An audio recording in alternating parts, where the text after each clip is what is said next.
It's mid-April here, and it is a peak moment for flowering in this landscape. I'm up at our Trumansburg spot, the older of our food forests. This is coming into its 14th year, and I thought it'd be nice to wander around and look at some of the shrubs and trees that are coming into their peak flowering moment, some that have just finished up, and share some observations and just some of the beauty of what happens early in the season in a food forest landscape, especially one that's starting to enter maturity. We missed a couple of the peak moments. There were some apricots in full sun that just finished flowering, but there are so many that overlap at this moment early in the season. This is a plum that is just loaded with flowers. Something that's a theme here that I'm a little bit concerned about. I'm not seeing as many bees as I'd like.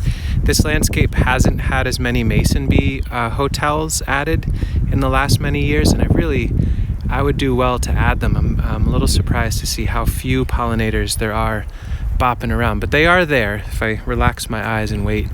There's another plum tucked right into here that's a Japanese plum, and these two types overlap enough that hopefully they'll get some good pollination. You can see a little bit tucked in here in the shade, there are a handful of plums that haven't opened yet. Those are pure wild American plums, and they've got their own timing cycle, so hopefully they'll wake up with enough overlap and be able to pollinate with each other. But right now they're holding back. It's the Japanese and the European Japanese hybrids that are at their peak moment right now. The tree in front of me is a Hall's Hardy almond, so it's a peach type tree. We don't really prune this one because the crop that we harvest are almonds, and so the fruit can drop from as absolute high up as it ever would want to.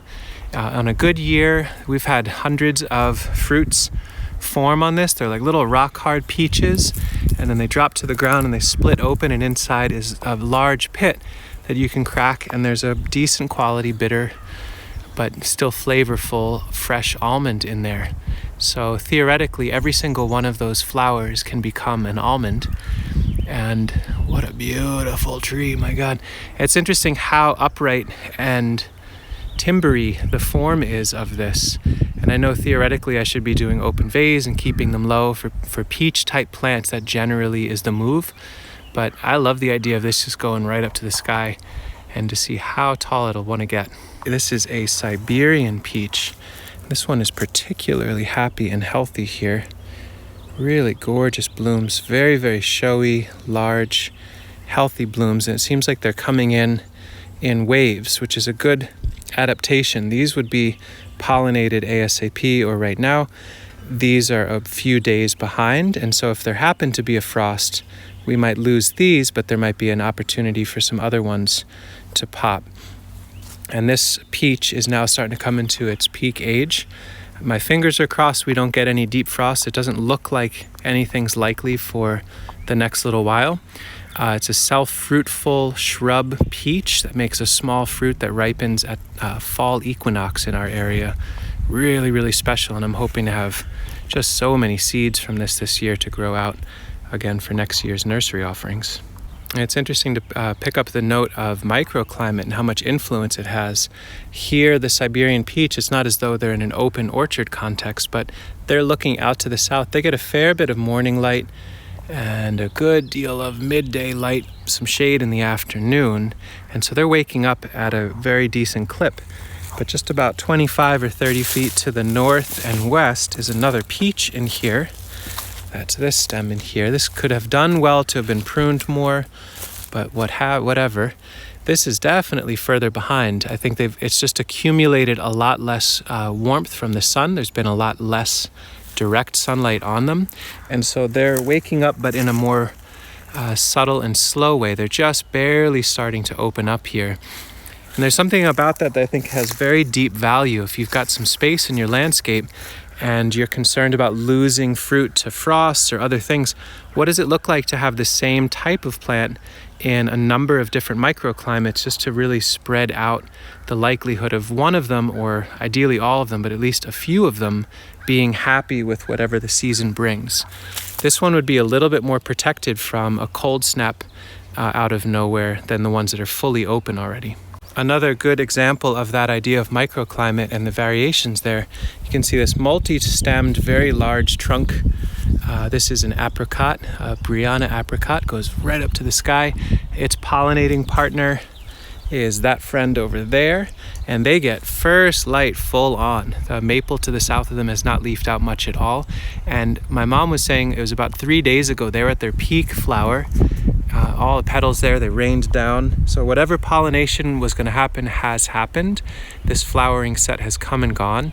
But meanwhile, there are apricots deeper in the woods where their flowers are just opening. Right now I'm walking due west out to the far end of this property. This is where we do a fair bit of our nursery production. It's a little bit of an open glade out here. But about maybe 6 or 7 years ago, I planted these apricots that are right in front of me, centered between these two pines. And they do get a fair bit of late day light, but almost no light early in the morning. And so their timing, even though it's the exact same genetics, these are seedlings from the Brianna apricot, their flowers are at absolute peak. Another beautiful show. So in the same landscape, we've got apricots at different timing. I would guess the flowering is spread over 12 to 14 days as a result of that, which gives more browse for the bees, more beauty for us, and more of a chance that some, if not most, will be able to make a strong crop, even with a little bit of turbulent spring weather. While we're over here, we can look at one of my favorite shrubs in the landscape. Almost identical timing to the apricots are the Nanking Cherry. And every flower will be a blueberry-sized fruit in July if things line up. And most years they do line up. Here are 2 separate seedlings, I believe, that are right next to each other. Yep, if I'm not mistaken. There's this one to the north that just for whatever reason has a bit more of a whiteness to the flower, and this one to the south with a little bit more warmth and pink. Both just children grown from seed that were from fruits that we were gorging on. I call this cherry on the cob because these will fill with so much cherry that you go in and just snip a stem and you snip off the side branches and you can sit there with like a red stalk of cherries. I bring them to potlucks and folks eat cherry on the cob and spit the seeds in a jar, and we plant them out and go again. We've had some crop failures in the last few years, which is part of the reason why we haven't offered them very much, but it feels like this year will be an abundant fruit cropping year, and we will endeavor to save every seed we can. Nowhere near as showy as the stone fruits, but here are sea berry. Actually, it's a very, very subtle game of what's going on here. Here's a lady. And right in there, that little yellow bip, if you can see it, maybe it's in focus, right there is a little flower that will become a fruit. And there's tons of little bips in there, all tucked in deep down. Each one will be a fruit. There'll be upwards to like 50 or 100 on this stem. And so these are the female plants that are planted throughout. This one happens to be called Orange Glow. And we've got the male. We try to have a good, strong male population for ample pollination. And you can see they've got a really different vibe right now. Beautiful in its own right, very rusty. And that is a pollen that's distributed by wind. So flying insects may come and hang out on the sea berry, but sea berry is not necessarily interested in having an interaction with pollinators in order to do their work. And there's something really relieving about that, especially in a landscape where like bees are harder to keep thriving. We want to keep offering them more habitat, but each year it feels like the pollinator life is weaker. And so sea berry as a wind-driven pollination strategy adds an additional layer of resilience and medicine in our landscape, not to mention that it's a nitrogen fixer, it's deer resistant, can handle wet or dry. It's a real champion plant. And with the right ratios of males to female, we've got 1 or 2 males for every 6 to 8 females. We get pretty much 100% pollination now. And that's without pollinators, just breeze and sun. I should probably get back to harvesting garlic mustard for our hens / weeding and tidy up before I have to head back.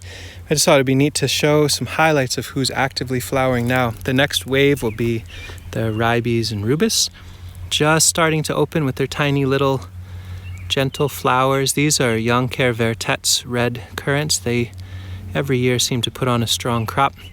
Each one of those flowers will be a fruit, so then they just expand and you get these droops of like bloop, 20 or 30 little red gems.